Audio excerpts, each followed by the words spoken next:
So you guys, I'm so excited. This is Wendy with Command the Courtroom, as you know. Today I have the Blended Family Crusaders. The Blended Family Crusaders, Michael and Christina Fisher, are a blended family with 9 kids, 7 girls, 2 boys, and 2 golden doodles. Michael and Christina knew from the beginning of their relationship they would need some guidance if they were going to make their large family work. They looked online to find resources and soon learned that most information can be negative and focused most of the attention on how to solve all the problems that arise in blended families. This just wasn't enough. It didn't accurately represent both sides of blended families. They wanted more. Michael and Christina looked from a new angle. The advantages of having a blended family, the addition of new talents, personalities, and how adding these traits could empower their family in so many ways. Michael and Christina started implementing this mindset and adding core values as their mantra for themselves, which extends to spouses and children, which creates a home of belonging and love. Now, with over 50% of marriages ending in divorce and higher for second marriages, they saw the dire need to change the way we think about step families. Join the tribe and inspire, assist, and stand together as we enter the future with more community now. And I welcome you, the blended family. Thank you, Christina and Michael, for being here. It's so good to be here, Wendy. It's a pleasure to be on the show tonight. Yeah, thanks so much. Oh, I'm so happy to have you guys. I know you're going to have some great things to share with the viewers tonight. And we were chatting before the show, and I got chills with some of the things that you were talking about. So, and I know I'm going to learn a lot about blended families and more on how I can help my clients. But, can you tell me a little bit about your story and tell me why you decided to go into this work, helping blended families? What was the motivator for you? Boy, I think you really hit it just in that introduction. We both come from a pretty strong personal improvement type focused background. We just wanted to be better as we ran into different challenges and problems. We just wanted to be better and to solve those problems and provide the greatest environment for our kids.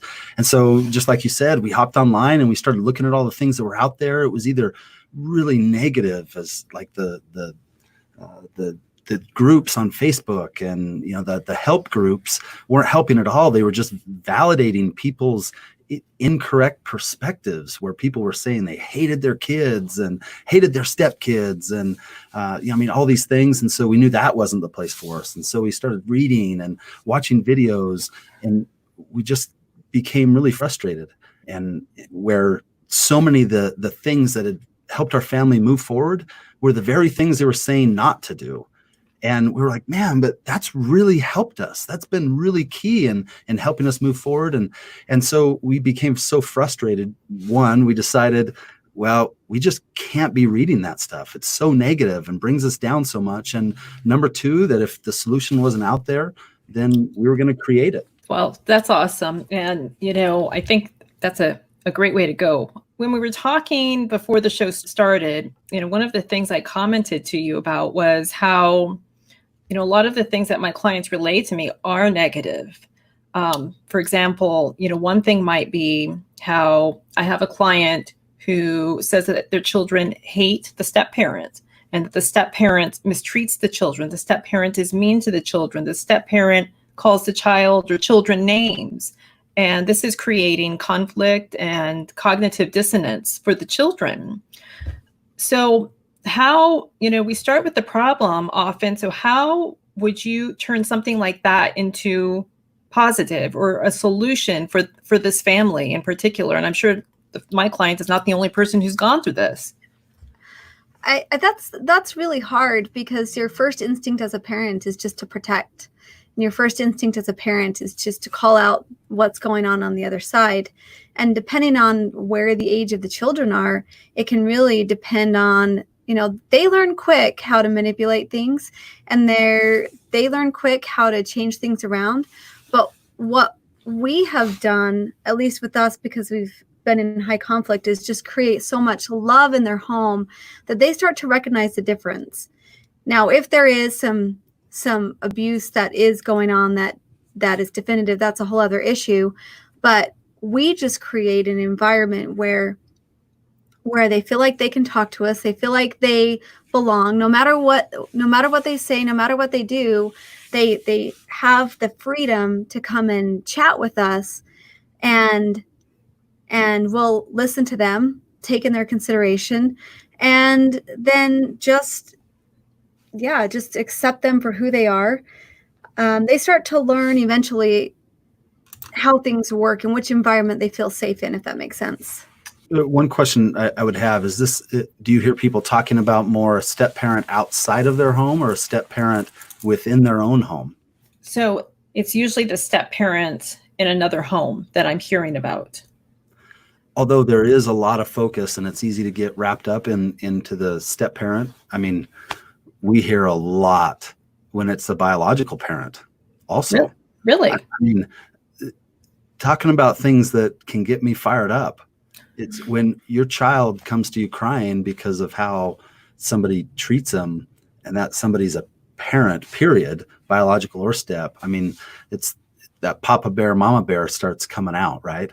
And I can't think of one thing I've ever said to my ex-wife that I've just really articulated, just, man, straight out of a book or straight out of a, whatever it might be, and really articulated something really well. And she's gone, oh, that's a good point.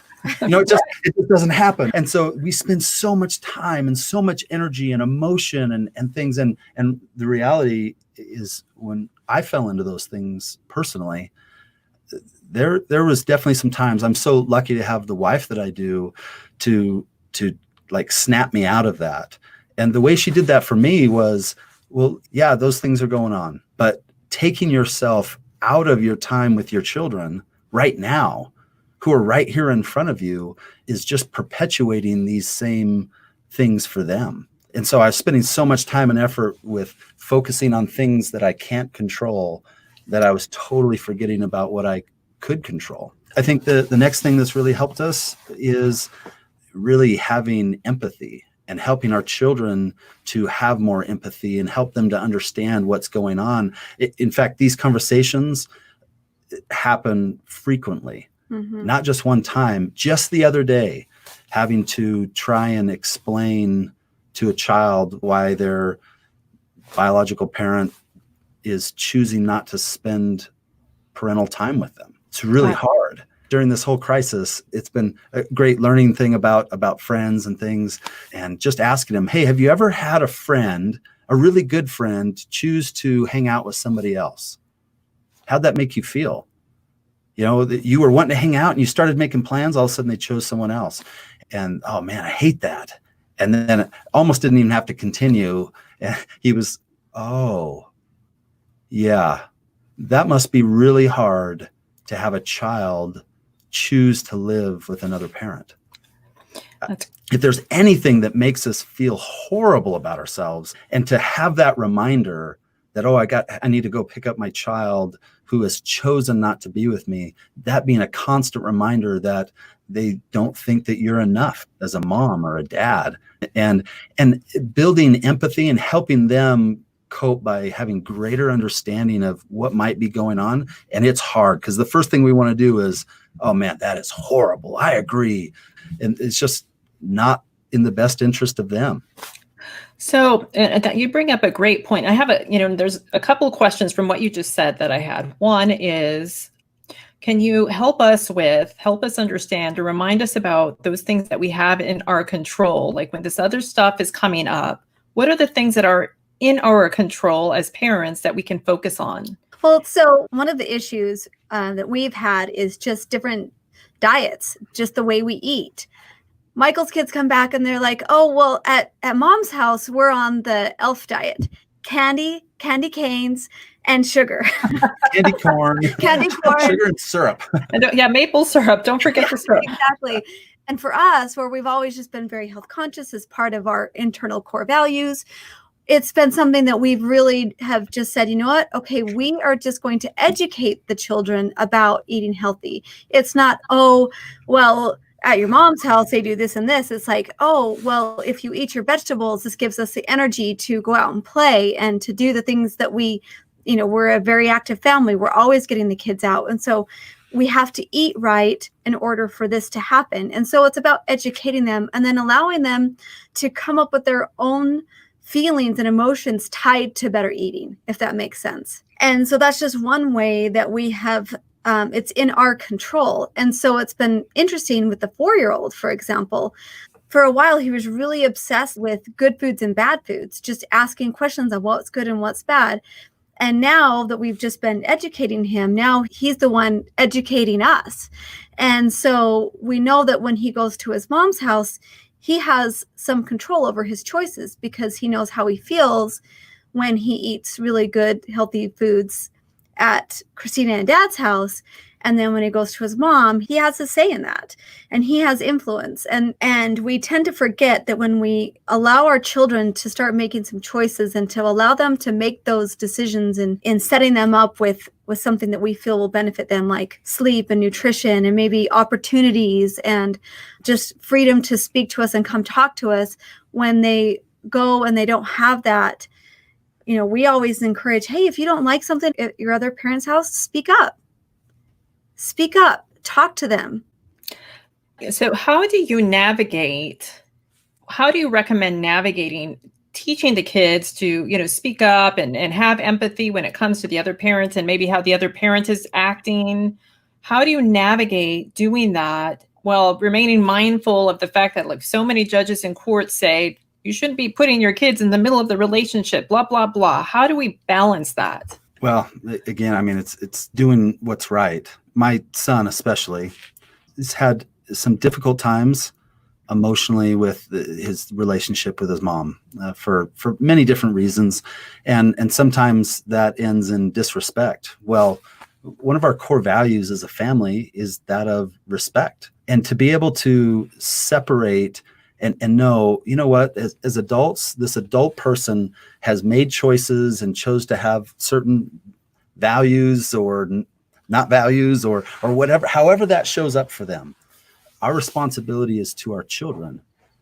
The right thing is to teach respect, regardless of whether or not we might think or they might think a particular person deserves our respect. That is not the issue.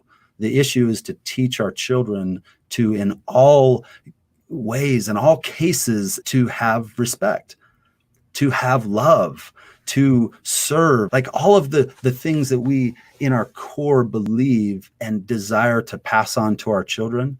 Were we to fail at that and to say that respect is relative, well, it's not relative. That, it's situational. Well, you should have respect in this case and not this case. We believe, especially with blended families, but all families, blended families are a special addition to this. There is no other place, no other environment, no other situation that can possibly create as strong, resilient, productive children into adults. All of the things that they have to deal with, if they can learn to manage those things and treat people with kindness in that kind of environment, in our home, which is where our true selves tend to come out the most. The things that we need to work on the most, those things come out in the home more than they do on Facebook or Instagram or at school. Our true selves come out in the home. If we can learn to do those things in these difficult situations, oh man, you are on your way and on the road. In fact, I didn't even tell you this yet. I just learned about this today. We have one daughter in particular who has definitely visually taken on the effects the most of a poor diet. So she's gained some weight and lethargic and sick. And so just as we've had some of those discussions, Christina's done a wonderful job in just inviting the kids to, hey, I'm working out, you're welcome. And so she decides to get up early and go and work out. And now every day at her mother's, when we have zero say, zero control over what happens, she's been working out every day. Awesome. Yay. That's really And right. when they start asking her why and start questioning that, it just makes me feel better. She's had struggled with some ADD issues and things like that, and concentration with her schoolwork. And all of a sudden now that she just exercises in the morning, those things, all of those things we have control over. Just sometimes we're just so tired and relinquish our control to somebody else. And I think the key is in that whole situation, it's not like you're trying to manipulate the kids or try and say that your way is better. It comes back to the modeling thing where we believe in order to be effective adults, and if we want to raise the kids that we want to be resilient and overcome all these things in their future, then we have to be that example. So they can choose. We're going to love them whether they choose to eat Cheetos or they choose to eat carrots. We're going to love them either way, but it's just the way that we go about showing those things and teaching them those things where they feel like they have freedom to choose, and then they take that to the other parent and they feel like they own that choice. Yep. I love it. It's great. So you guys, you're amazing. You're doing wonderful work. You're a beautiful couple. You're obviously very emotionally healthy and emotionally intelligent and well-read and well-studied. Not all people are that way. And we have a lot of my viewers I know are dealing with people on the other side who are high conflict, maybe even narcissistic. Some even say sociopathic. And I love your way of doing things. How does that fit in with the narcissistic person or a high conflict divorce or a high conflict custody situation? How do we incorporate what you're teaching into those situations? Because it's hard. It's hard. I deal with narcissistic, I believe, attorneys all the time, and I have a hard time keeping my cool. So what are your thoughts? Oh, man. Do you have any experience? Truthfully, the first thought that came to mind, and this always happens, when we are just really hitting it right, when we're really doing good and everything's flowing and kids are at their happiest and productive and just growing personally, individually, we can count on one thing. All hell is going to break loose.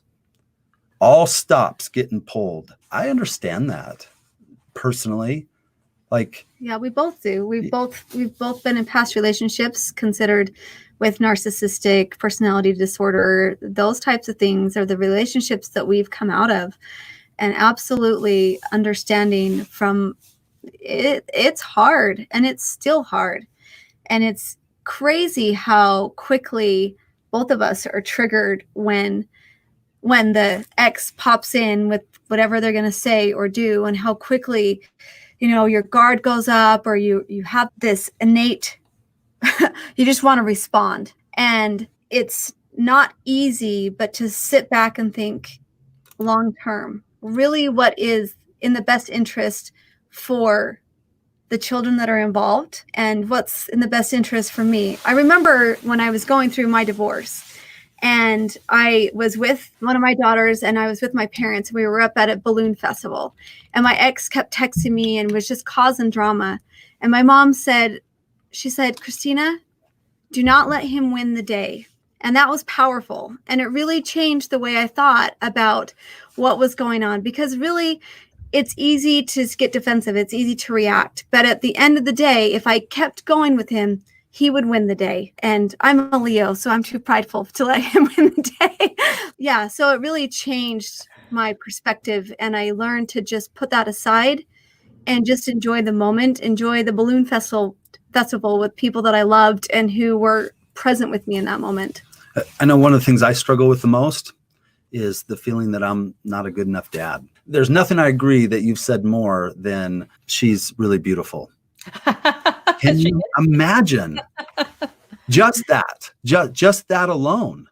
Like, here my children are going into the home of this beautiful woman who I am insecure about, like just from the way she looks. And then those children start really loving her, begin to come back with things. Children learn pretty fast. One of the things we had to deal with was they learned really fast that when they got in that vehicle, the way to make mom cry was to talk about how great it was and how much fun you had. Mm-hmm. the way to make mom really happy, and then to go get ice cream, and then to go, like have some fun, like, and have mom really happy, start talking bad about that experience. Oh, it's horrible. Oh, it's this. Oh, it's that. And really that, feeds into that one thing. She really was struggling with not feeling like she was a good mom. I get that. And so even seeing those things in ourselves can really teach us, help us move forward personally, help us identify those moments that we're not feeling enough, and help us to see things from a different perspective. What if I am the person, I am the mom who is feeling insecure or is feeling jealous because, my kids have fallen in love with the new beautiful wife? What do I do? It's therapy, counseling. Do you have anything short of that I can do? I don't know. It's different for everyone. Everyone's going to have their outlet. There are good therapists out there. There are good counselors out there. But really, because I know how that feels, just a little bit of background for me, like he's my third husband, and I don't like to talk about that because I feel insecure about that. My first husband left me for somebody else. And so I know exactly what it feels like to be left for another woman.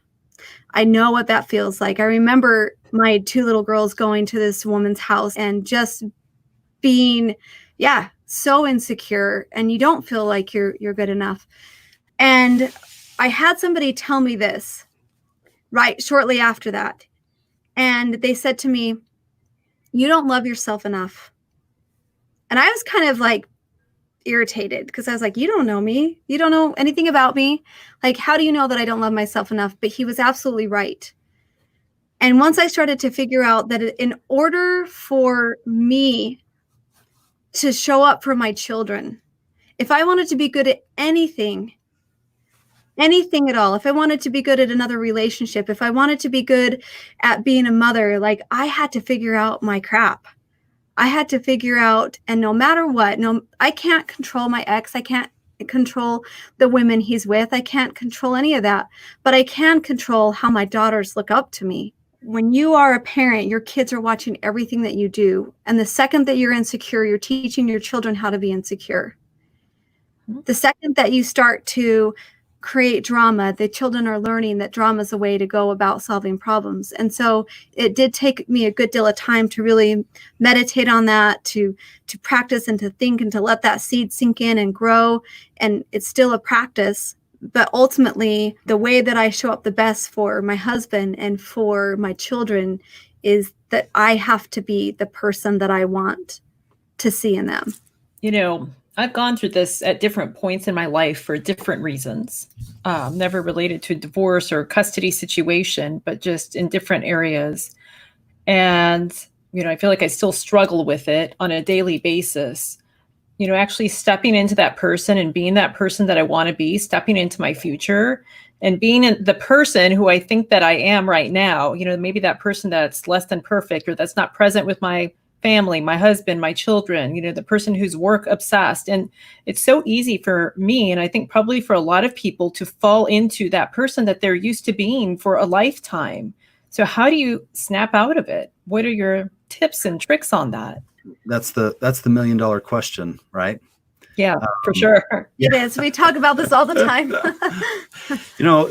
I think people are so used to lying. I think a lot of it is just lying to themselves, lying to others, lying. If we could just tell the truth in the scenario that you posed a moment ago, just about your children really loving another woman, loving their stepmom. Well, man, I know you love your children, and having this conversation with someone, it takes a special relationship. It takes a coach. It takes a coach type relationship to have sometimes some of these difficult discussions. Is there any situation, given your choices and given the dissolving of this marriage and the choice to do that in some cases, and given this current situation, could you wish anything better for the children that you love so much than to have a situation like this? And you're in a good place when you start analyzing that person and saying, okay, what are the good things that she's doing that I might be able to implement and do? And all of a sudden, having this, dialogue even within yourself. And man, this is a great opportunity just for me to see another model, to be exposed to my children with somebody else and seeing what things work. That's why having two parents works better. It's supposed to work better, right? Than having just one, because there's two different perspectives. And we talk about this all the time too. What an amazing thing it is to have lived the lives that we live separately, and then to come together with two totally different perspectives and life experiences with all of these children. Our children have grown so much as a result of her, so much. Things that they didn't ever think they would like have become their passions. Just the introduction of new things that I wasn't giving to them, just new ideas and thoughts and places. And it's just an amazing thing. Well, do you have, and I don't want to focus on the negative, but I think that these are real issues that people struggle with. So that's why I'm bringing them up. But what about you have, a blended family and siblings are, it's not all, champagne and roses. And I'm sure your situation hasn't been, but you're navigating it. So what tricks do you have for people where, the siblings aren't getting along, or maybe they're being influenced by the other household and there's just drama? What do you do? Well, I think our secret to this is we bought this giant black van to fit everybody. And we get the hell out of the house. Not kidding. We go somewhere. We go somewhere different. We get them out into a new environment away from home. And when you go through divorce and when you go into blending a family, a lot of the emotions, a lot of the trauma, a lot of the stress resides in that home. So you take and remove the children from that, and you might get the gnashing of teeth, and you might get like the resistance to go. But hands down, just taking them somewhere new. What if it's a park, if it's, right now it's a little bit difficult to do that, but even just taking them around the corner on a walk or to a museum or anything, putting them in a different environment and allowing them to just have experiences together and to create experiences together. Do you guide them through this? Or, I used to go to a homeopathic doctor, and I think I was having like office issues between employees. And I don't know why he and I were talking about, but I remember his advice to me at that time was, listen, you got to let them work it out, because they're going to work it out or they're not going to work it out. What's your philosophy? Is that your philosophy, or do you get involved and intervene and have it, what do you do? This is an interesting sort of irony. I think as parents, if we could create the most desirable situation for ourselves, it would be one that requires a little less work than maybe the running around and solving every problem and the things that we experience so often. It would be less work and not more. And I think this is one of the interesting things is we start to get so involved, especially in blended families. One thing that everyone needs to understand, when everything comes crashing down in a moment or in general, you will side biologically. Period. End of story. When things really start hitting the fan, then biology really takes over, right? And so to totally take that out of it and just all the emotion, all the everything, and with just the attitude of, you better figure it out. You better learn how to work through these issues, not necessarily taking sides. We were having this discussion off camera just before the show. One of the mistakes that we make so often is that we treat blended families different. We think of them as parents and step-parents. We think of them different. And we create this wall of separation that, okay, well, that's a biological family. And we forget there were a lot of problems in our biological family. There was fighting and bickering, and there was all these things. I remember my grandpa built a boxing ring in the backyard and bought them boxing gloves because they kept breaking each other's faces. because they would fight so much with their bare hands. And so he said, hey, like anytime it starts escalating, I'll at least have them put the boxing gloves on and go in the ring so they can, take care of business there. And man, if that were happening in a step family, we would go ballistic. Totally. I think we forget that fighting and bickering happens within families, and we do way too much for our children. Mm-hmm.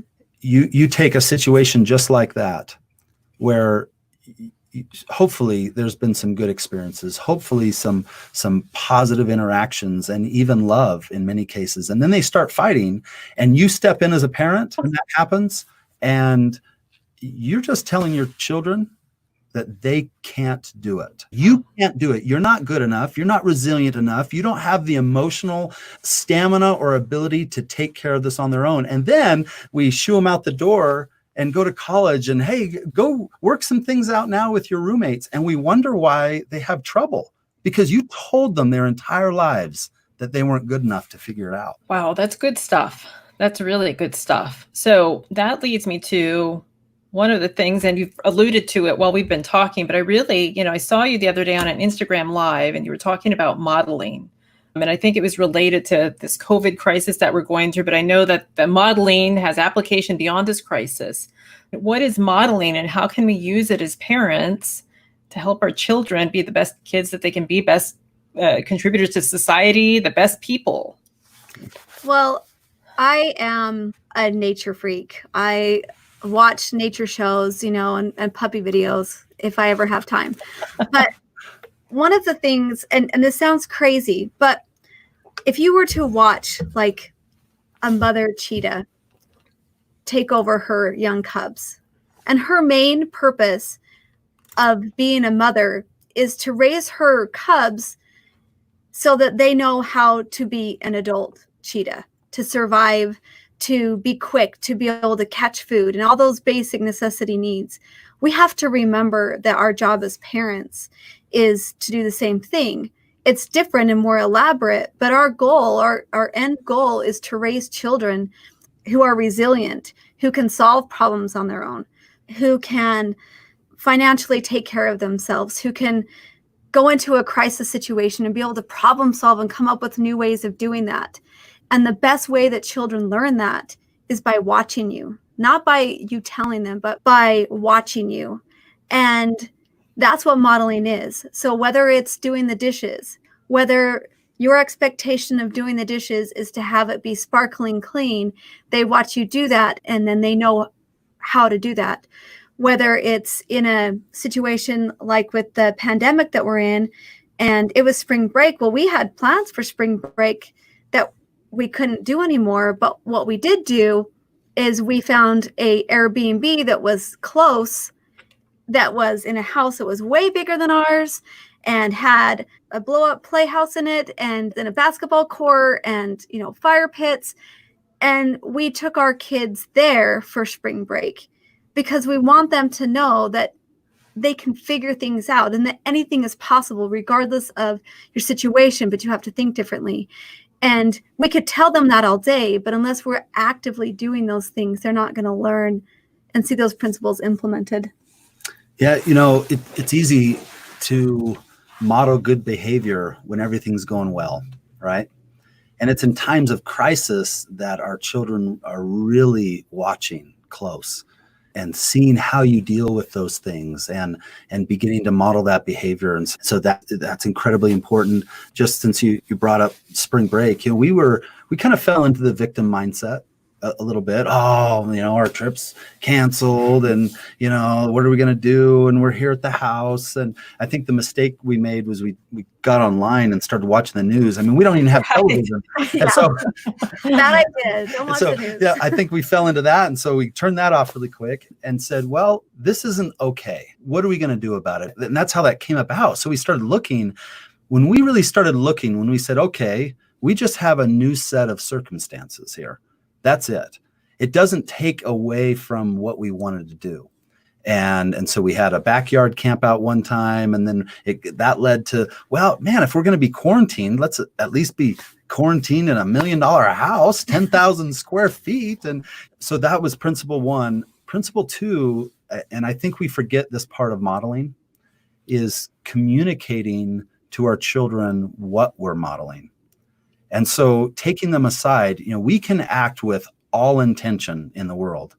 And one of our biggest complaints as parents often is, oh man, they just don't get it. They don't get the point. They're not seeing it. Well, they're not seeing it because we haven't communicated it. And so just taking a moment, it was interesting. We took a moment, and it was like 2 minutes where we pulled some of our older kids aside and we just asked them, you guys having fun? Why are we here? Oh, because, spring break and this and that. We want you to know that we did this on purpose. We were intentional about this because we want you to take from this experience that you can do anything. I love You it. can make anything happen that you want in your life. There might be some detours and roadblocks that are just guiding you and directing you to something new. We've never done anything like that before in a situation like that, but we will again because of this. We discovered something new. And so one of the greatest tragedies for intentional parents is if you're intentional and then they never really get it. They never see the intention and they never learn the lesson. And most often it's because we never told them what they were even learning through that experience. That's big, the communication. And I think a lot of people forget about that, just being really clear about that. And I love the teaching points from this crisis and how you spun it.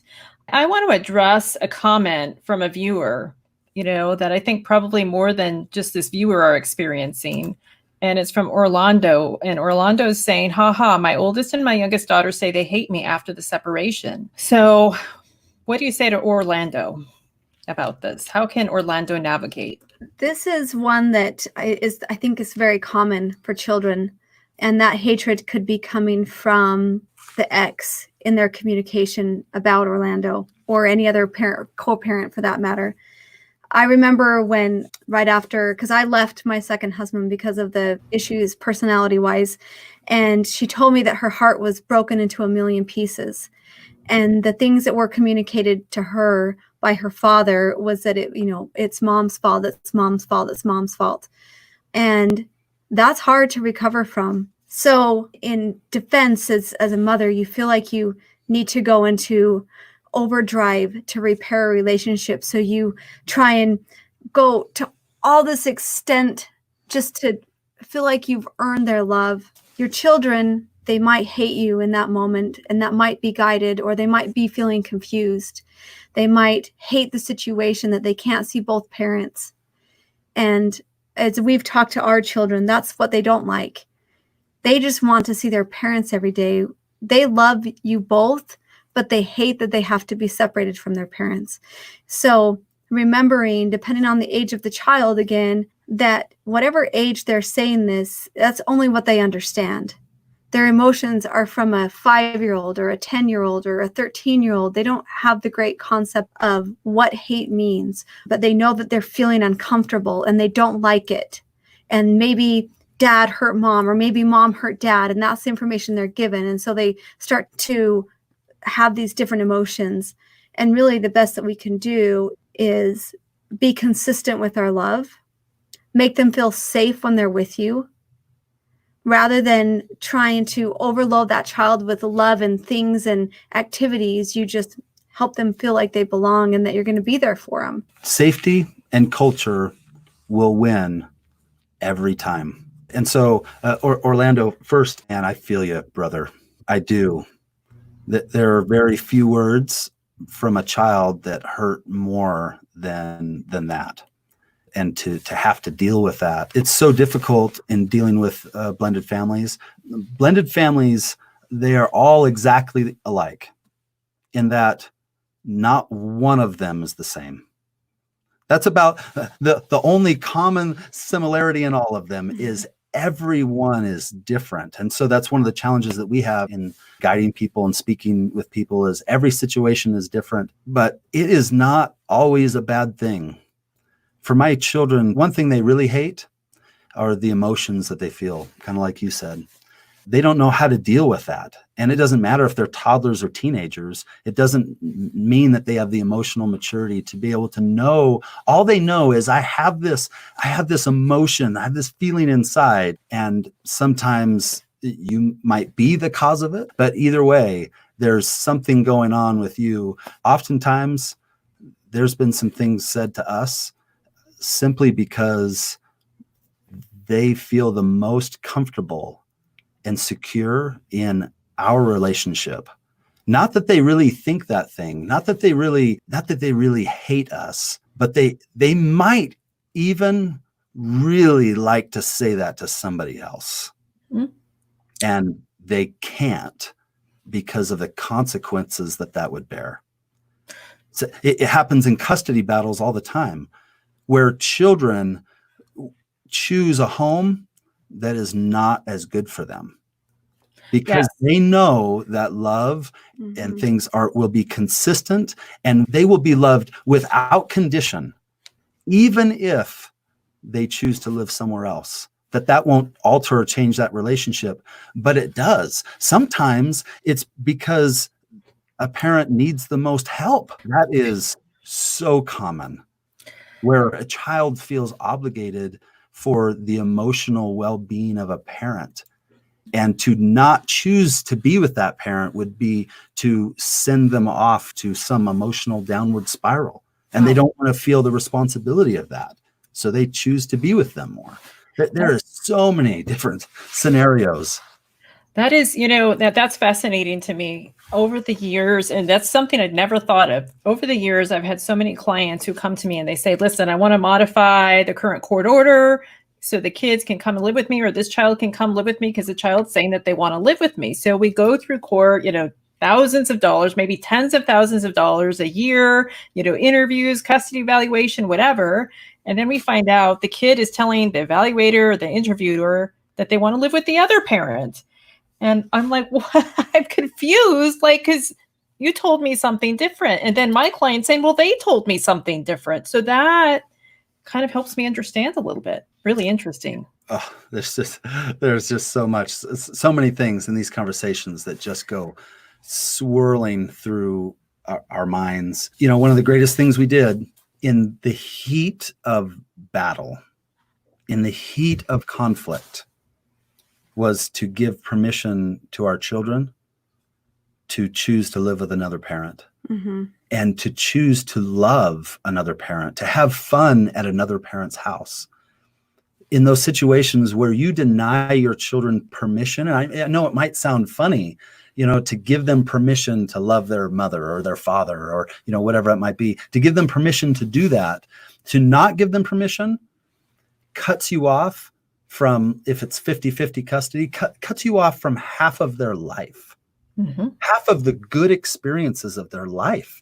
You will not know about, just simply by giving our children permission to love another parent and to have fun and things like that, has given us the ability to be a part of that part of their life. Yeah, that happened today as I picked up my daughter from her dad's house, and she was just telling me about her weekend, and he's starting a new relationship and she's just reluctant to talk about it. And so I've just given her permission, it's okay.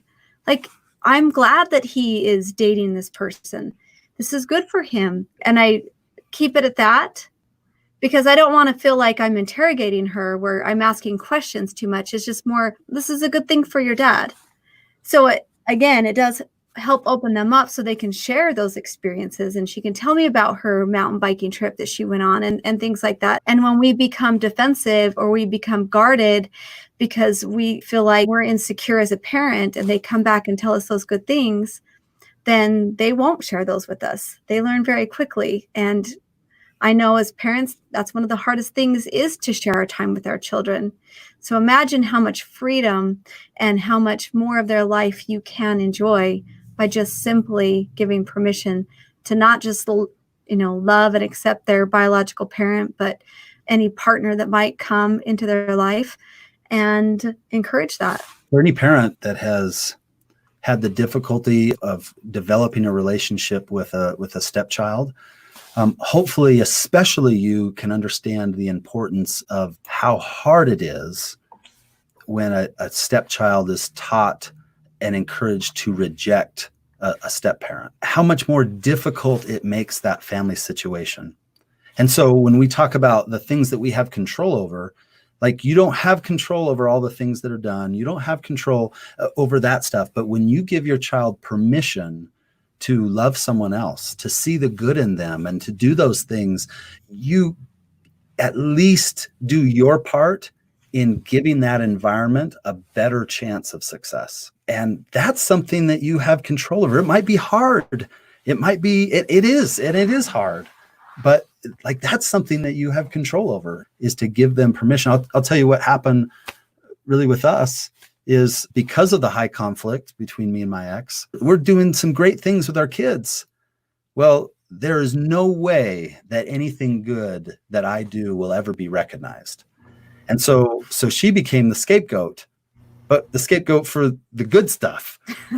And so they've started developing another relationship. That was kind of her way of accepting some of the things that were going on in the home was, well, it's a good thing she's there, because if it was just him, then, oh man, it would still be horrible. And so that's actually kind of helped. It's that we experience so much pain and hurt to accept an ex, to see the good that they do, to forgive sometimes seems like it's lessening the pain or the hurt they caused you. It's making that less than it really was for you. And that can be really hard. And so sometimes a step parent can also be a scapegoat for that. Okay, well, I'm not letting him off the hook. I'm not letting her off the hook, but I'll go ahead and give this step parent the credit for something good that is happening. Yep. And so that can be a benefit as well. For sure. So, okay. So, and I have another question for you, and then, I'll start winding it down so I don't keep you too long, but it's all been wonderful. But before we were live, we were talking about bowling balls and apples. And I think that, I think what you shared with me when we were in the green room, really, I think my viewers need to hear that. So can you talk more about that?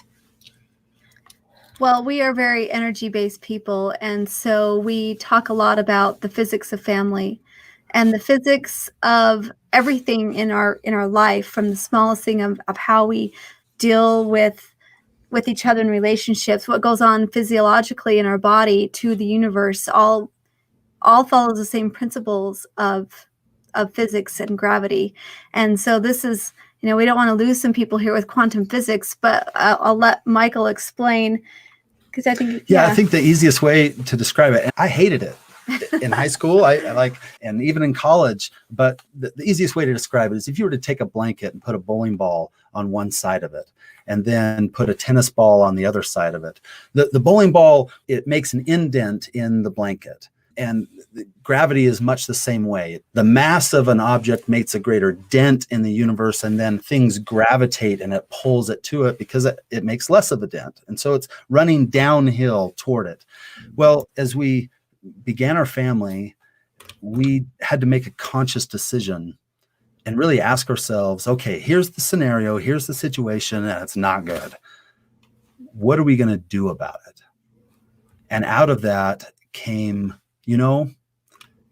we have to become just so large, so much love, so much safety, so much compassion, so much opportunity, so many experiences. We just have to become so large that no matter what is happening, we will pull our family to us. We will pull them to us. That all the hate and all the things that are going on, we have 7 daughters and they're all princesses. Oh my gosh. 7 daughters and they're princesses. And the thing with a princess is, eventually Cinderella grows up. Mm-hmm. She figures things out and she sees things through different eyes and different lenses. What a tragedy if you had focused on the wrong thing, on the hatred, on things like that. And it really shaped where you went and shaped things in your life and how you saw the world. And then all of a sudden you start seeing the world through different eyes as just an adult or maybe even a parent. And it's tragic for many people that do that on both sides, both the child who's now an adult and the parent who misused their responsibilities. One thing, this is kind of going way back to, how do you get out of that? How do you snap out of that? And sometimes it's focus and what you're focusing on. And some of it is also modeling. And again, I'm not a quantum physics expert or anything, but so you become so large, if the earth stops spinning, then things would begin to crash into it. But there's other laws in the works, and one is centrifugal force. And so as the earth is spinning, it's literally throwing things out, right? Throwing the moon to keep it in its orbit. It's also a really important principle in parenting. If you stop moving, your kids will crash. They will crash into you. So many mothers, because they're amazing, sometimes, mothers are so focused on telling their kids to go after their dreams and do their best and do these things that they forget to keep moving. And they're so starved for accomplishment. Their kids become their accomplishment. And they forget to go after their own goals and dreams and model that behavior, and their kids come crashing in rather than keeping them in their own orbit, doing their own thing, the things that they're talented with, and keeping them at bay because you got other stuff going on. And they will learn to go after the great things in life because they had amazing mother and amazing father who did the same thing. I love that advice, and I could probably talk quantum physics with you all night because I love quantum physics. And I've been talking about this book I just finished reading for about 3 weeks, or I've been reading it for about 3 weeks. It's called Becoming Supernatural. Have you read that, or Dr. I haven't yet. You should see our bookshelf, though. Oh my goodness, it's full of books. So I read something a couple of years ago about, I think it was French people and French parents, and how they don't necessarily, quote, cater to what it is that the child wants, every desire, or help me be busy, or help me do this, that they are more likely to go about doing their own thing, pursuing their interests, pursuing their hobbies. Not to say that they don't parent, but they don't cater to the child because they feel it's important for the child to understand how important it is to develop your own self, your own person, your own hobbies, your own, pursuits. So that kind of speaks to what you were just saying. Well, I think, and this is something we could talk for hours about, but I really feel that that's one of our greatest mental health crises today, is that parents have really tried to cater and provide these things specific for what the parent knows, if that makes sense. This is how I grew up, and so these are the things you'll learn. You'll do this and this and this. But we forget that each of them are unique. Each of them are born with their destiny or with their gift that they were given, and it could be completely contrary to anything that I've ever experienced and anything that I even know. And that's scary as a parent when your child is doing something, you have an interest and you're like clueless about it, and you feel like, well, I can't show up for them. But it's showing them that you support them, maybe doing some research and allowing them to blossom wherever that is. And I think that that's, like I said, one of the things with mental health is we're not allowing our children to grow up into this person who they should become. We're not letting them fail and teaching them that that's okay. We're not teaching them what to do when they fall, and remembering again that it's our responsibility as parents to teach them how to survive the adult world, how to overcome the mental health and how they do that. And the best way is just by modeling. So that's really excellent. Thank you.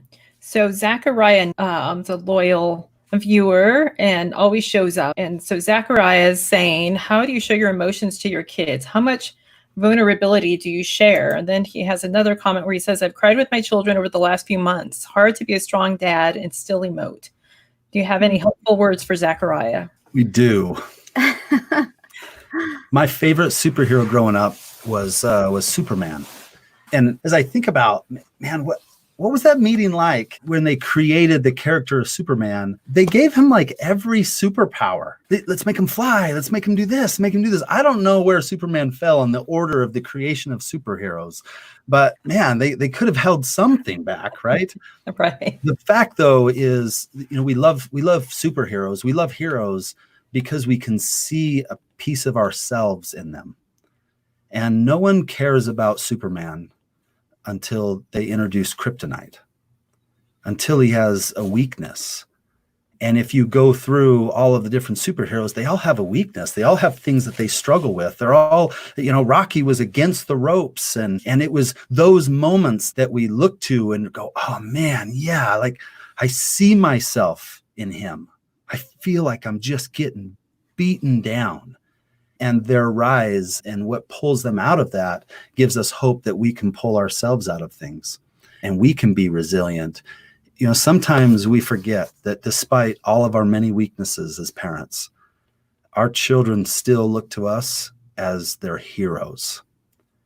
And it's pretty difficult to relate to a hero when they're so busy just trying to show you all of their superpowers. Mm-hmm. All of the conflicts that we watch them and we love them and follow them and read them and watch them because they went in when everyone else was running and they did the difficult things. And, that's what we do as parents, but we're so busy trying to cover up those weaknesses. And then we wonder, how come our children don't relate to us? Oh, Dad, you don't know what it's like. You don't know how I feel. You don't like, how many times have we heard this? You have no idea like what it's like for me to do this. And chances are it's because we've never told them about the difficulties. I am not a singer.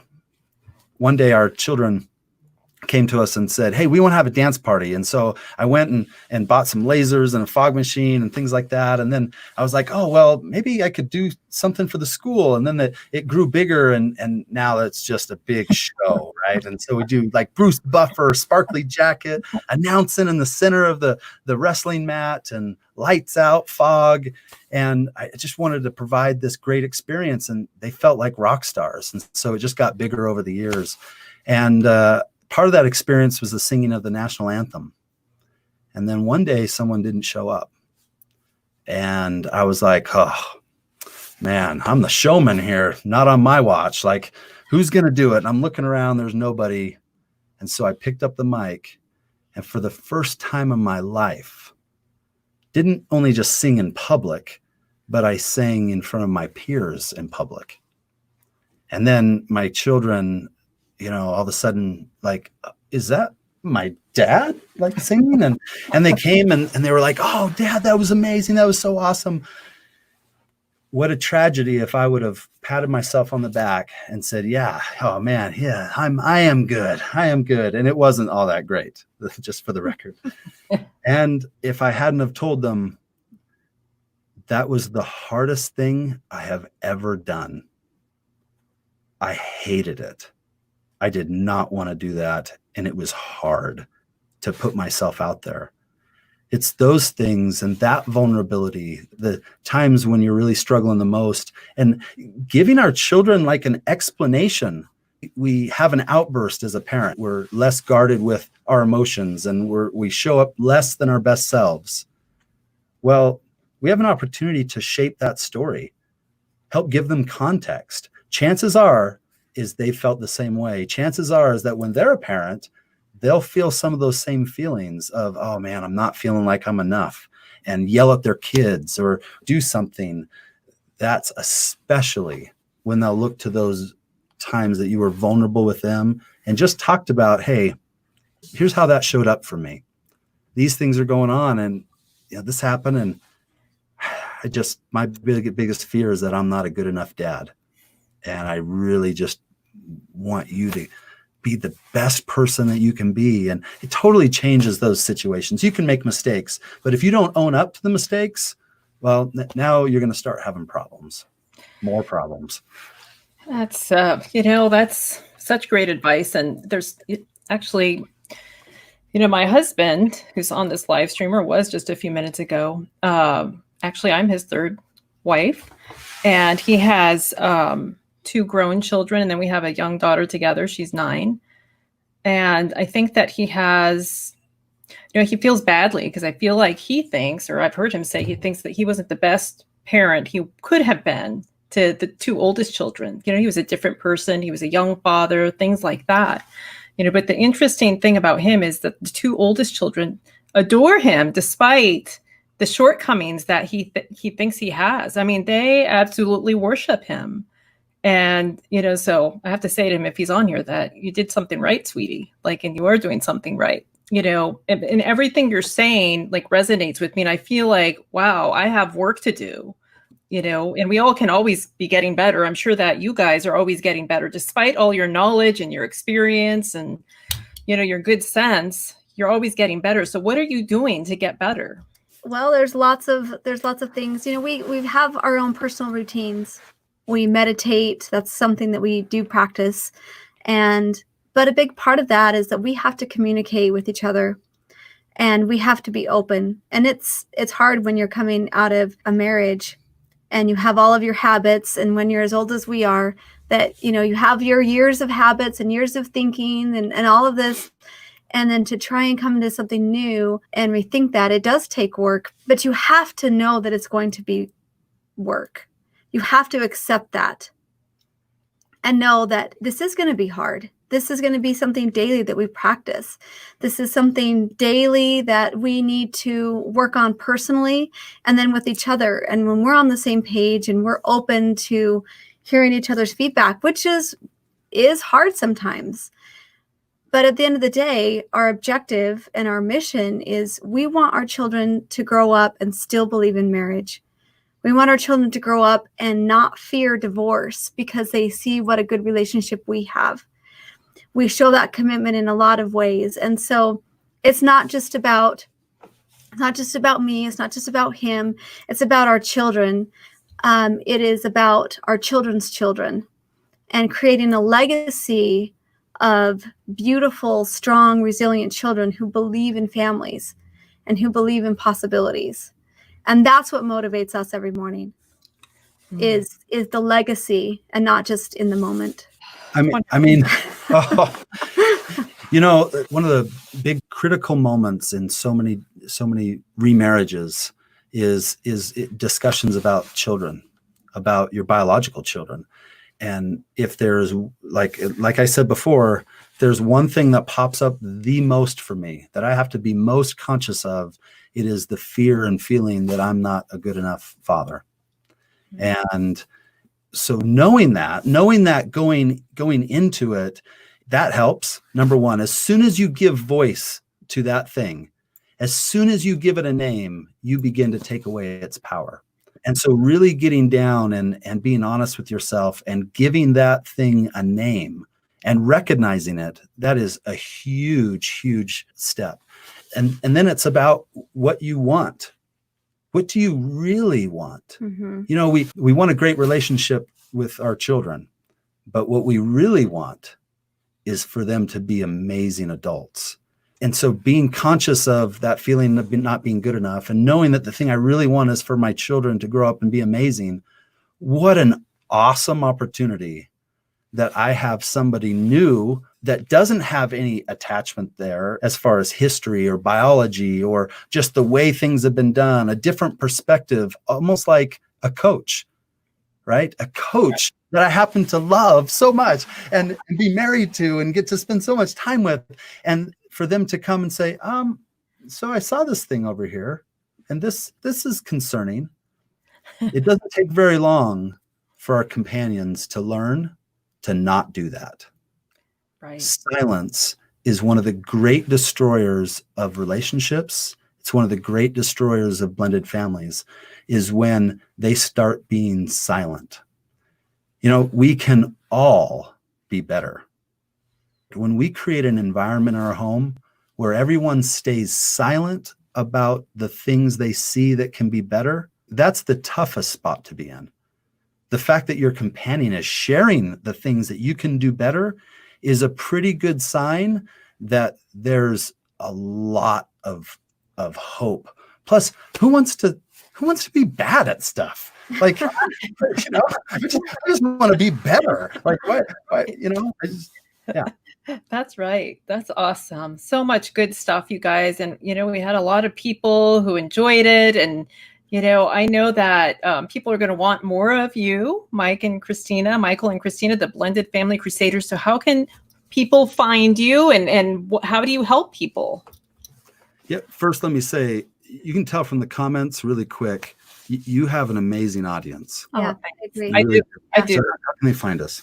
Well, right now we are available on all the social medias. We do have a YouTube channel. We are on Instagram and Facebook at Blended Family Crusaders. That's so cool. So you guys, if you haven't already followed the Blended Family Crusaders, go do that everywhere right now. And you can learn more from them. And I look forward to learning more from you, Michael and Christina. I've learned a lot tonight and have some things that I need to do in my own home and with myself, most importantly. So thank you so much. And, you know, hopefully you guys can come back sometime. Oh, we'd love to. Yeah. Thank you so much for having us. All right, you guys. Thank you so much. And to all my Command the Courtroom people, I love you so much. Remember to keep on trucking, to remember to keep going and keep on growing. Until then, remember to get out there and command the courtroom, and I'll see you next week. Good night, everybody. Good night. Thanks.